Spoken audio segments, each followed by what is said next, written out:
Will you marry me? She was the richest old woman in Nigeria, owner of hotels across Africa. Yet she shocked the world when she knelt on a dirty roadside and begged a homeless man to marry her.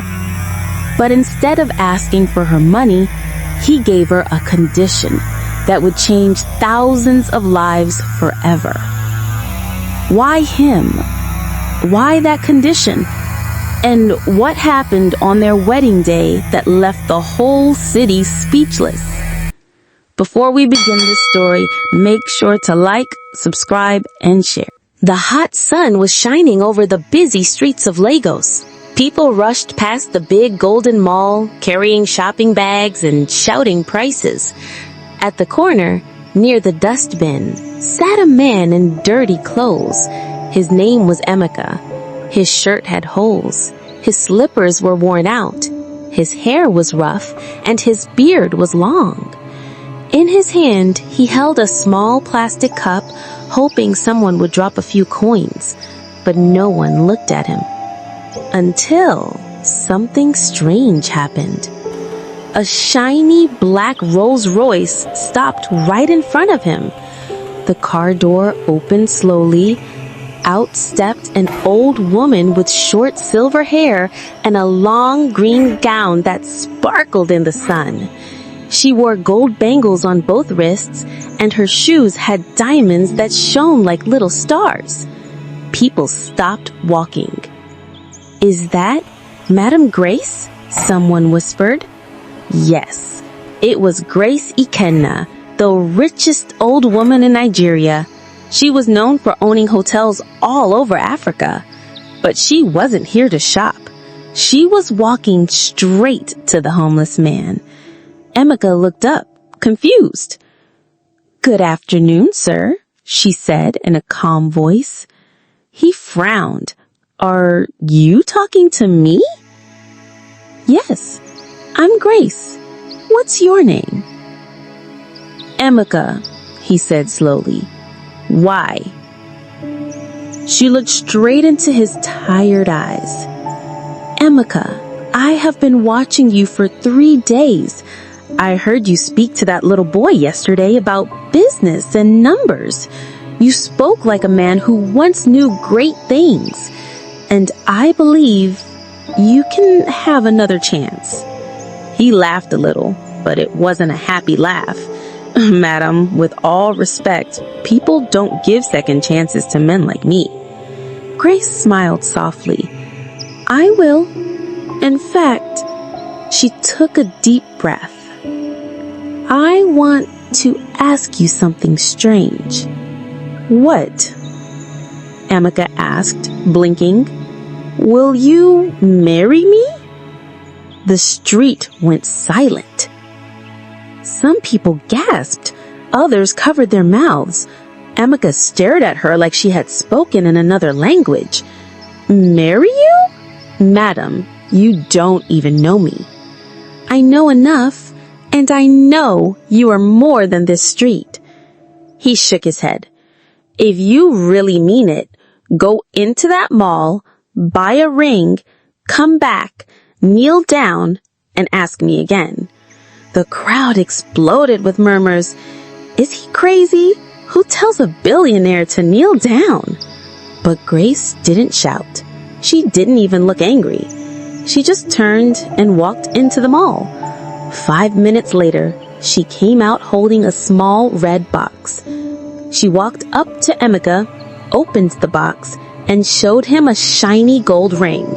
Then right there, on the dirty roadside, the old billionaire bent her knees, looked into his eyes, and said, "Emeka, will you marry me?" People screamed. Phones came out to record. Emeka's hands shook. "Why me?" he whispered. "Because I see you," she said. He swallowed hard. For a long moment he said nothing. Then he nodded slowly. "Yes."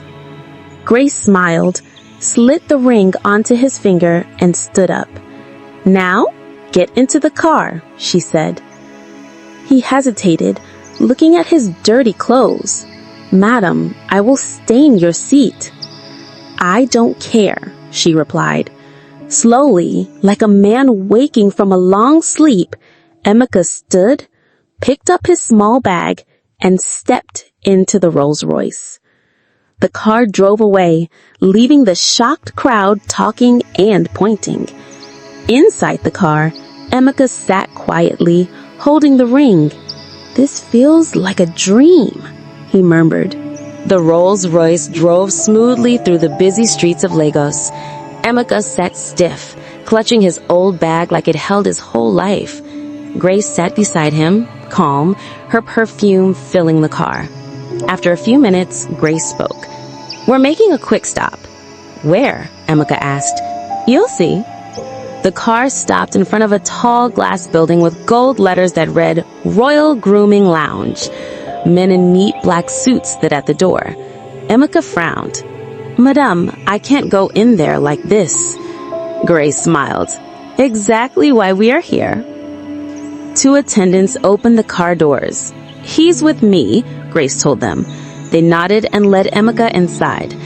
The place was bright and smelled of mint. Large mirrors lined the walls. Barbers in white shirts stood ready. One of them looked at Emeka and froze for a moment. Grace clapped her hands. "All right, gentlemen, let's make him brand new." For the next hour, they worked on him. His beard was shaved, his hair washed and cut, his nails cleaned, and his skin scrubbed. Then they gave him a new white shirt, black trousers, and shiny shoes. When Emeka stepped out, Grace gasped. "There you are," she said softly. Emeka looked at himself in the mirror. His jawline was sharp, his eyes brighter. I look like I used to look years ago," he whispered. "Exactly," Grace said. "Now, let's go home." The car turned into a long driveway with tall palm trees. At the end stood a huge white mansion with a fountain in front. Emeka's eyes widened. "This is your house?" "Our house," Grace corrected. Inside, the air smelled of vanilla. Marble floors shone like water. Expensive paintings hung on the walls. A young man in a black suit came forward. "Welcome, ma'am. Welcome, sir."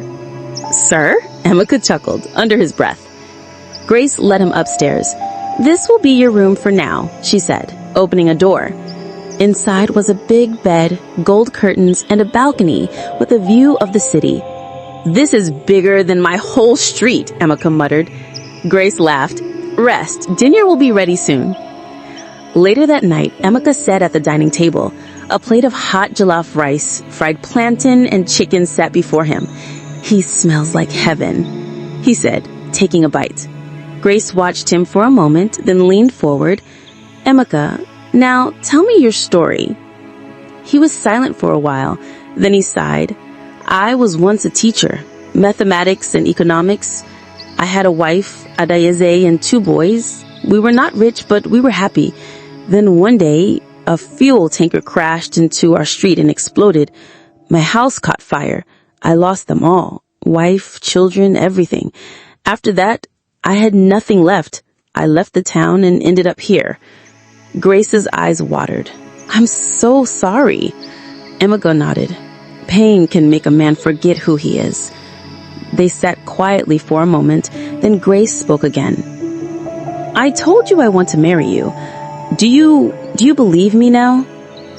Emeka looked into her eyes. "I believe you mean it, but I have a condition." Grace tilted her head. "Condition?" "Yes," he said slowly. "If we marry, I want you to build something for the homeless, a place where they can learn skills, eat, and sleep safely. No one should suffer like I did. That's the only way I will agree." Grace's eyes widened. "That's a big request." "I don't want your money for myself," Emeka said firmly. "I want it to help people like me." For a long moment, Grace said nothing. Then she smiled. "Emeka, you just gave me another reason to marry you. We will do it." You mean it?" I never say things I don't mean, she replied. Tomorrow we start the plan. Emeka leaned back in shocked. You're serious? Grace chuckled. You learn quickly. I don't waste time. They ate in silence for a few minutes, each lost in thought. After dinner, Grace walked into his room. Good night, Emeka. He replied. Good night, madame, Grace said, with a smile. As Emeka lay on the soft bed, staring at the ceiling, he whispered to himself, maybe my life is about to start again. The next morning, Emeka woke up to the smell of fresh bread and tea. He stepped out of his room wearing the new clothes Grace had bought for him.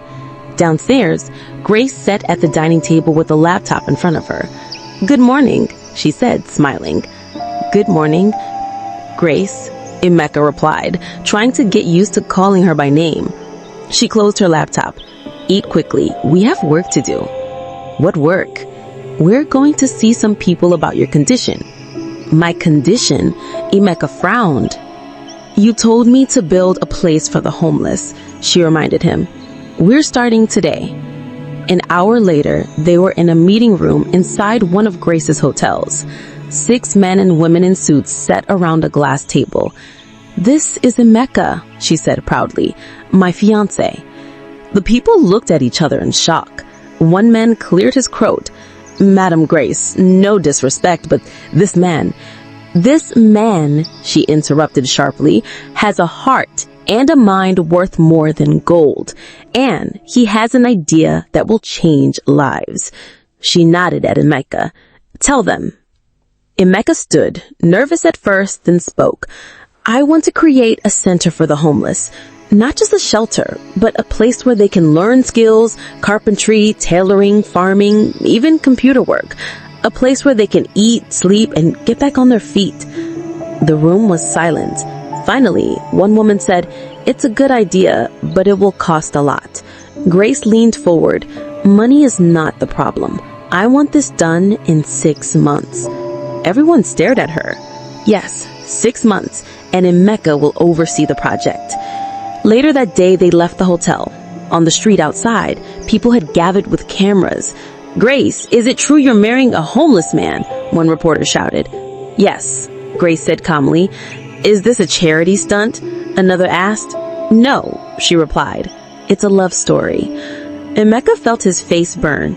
Grace, people are going to laugh at you, he whispered as they got into the car. Let them laugh. When the work is done, they'll clap. But the laughter didn't stop. The next morning, social media was full of pictures of Grace kneeling on the street with the ring. Some posts called it romantic. Others called it madness. A headline read, Billionaire loses mind, picks husband from the gutter. Emeka sat in his room scrolling through the comments. Gold digger. He will run away with her money. She's too old for him. Grace knocked and came in. You're reading those things again, aren't you? He sighed. They hate me. They don't know you, and they don't matter. What matters is what we're building. 2 weeks later, the project began. Grace bought a large piece of land that used to be an abandoned market. Bulldozers came to clear it. Workers started laying the foundation.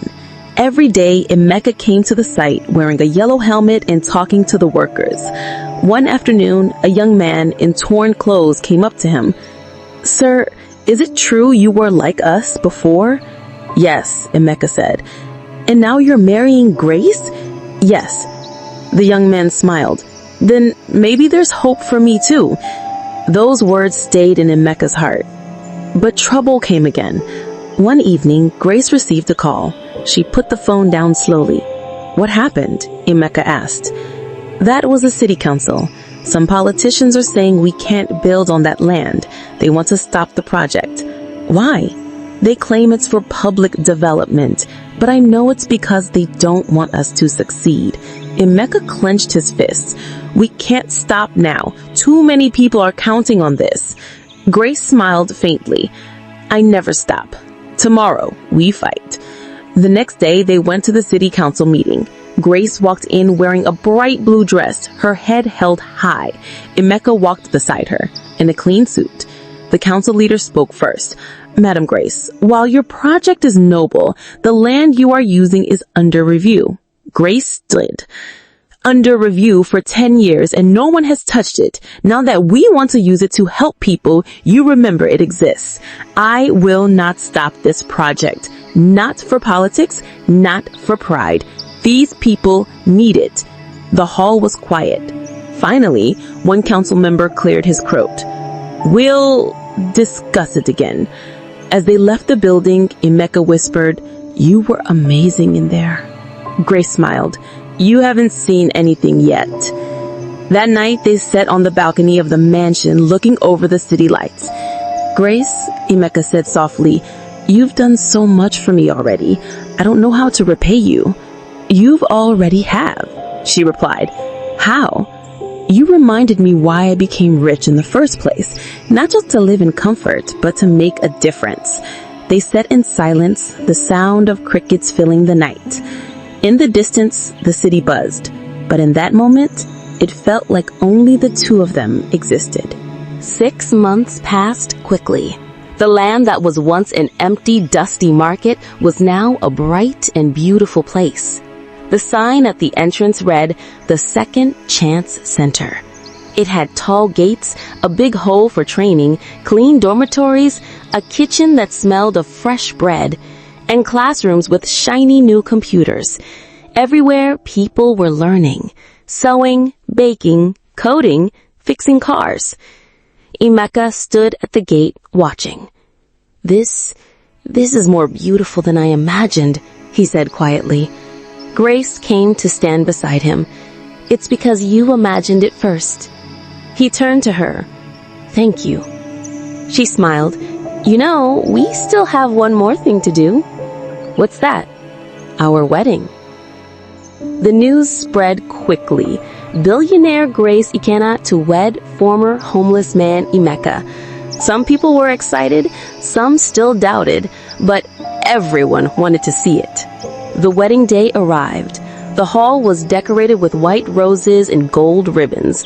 A live band played soft high-life music. Famous people came, from politicians to movie stars, but Grace didn't care about them. She only cared about the man waiting at the altar. Emeka wore a black suit that fit him perfectly. His hair was neatly cut, his shoes shone like glass. Grace walked in wearing a silver gown that glittered under the lights. She looked elegant and proud. As she reached him, Emeka whispered, "You look like the first sunrise after a long storm." Grace chuckled softly, "And you look like the man you were always meant to be." The pastor smiled. "We are gathered here today to join Grace and Emeka in holy matrimony." Everything went smoothly until it was time for the vows. "Do you, Emeka, take Grace to be your wife?" the pastor asked. Emeka took a deep breath.